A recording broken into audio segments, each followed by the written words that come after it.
உங்க அன்புக்கு முன்னால அவருடைய அன்பை நம்ம உணர ஆரம்பிச்சுட்டா இந்த உலகம் சிறுசுதான், அந்த வானத்தை போல உங்க மனசு பெருசுதான். சொல்லுவோமா? சொல்லுவோம்.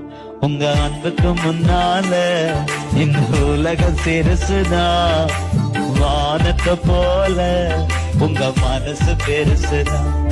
உங்க அன்புக்கு முன்னால இந்த உலகம் சிறுசுதான், அந்த வானத்தை போல உங்க மனசு பெருசுதான். உங்க அன்புக்கு முன்னால இந்த உலகம் சிறுசுதான், அந்த வானத்தை போல உங்க மனசு பெருசுதான். என் நினைப்பாவே என் நினைப்பாவே இருப்பவரே ஏசையா.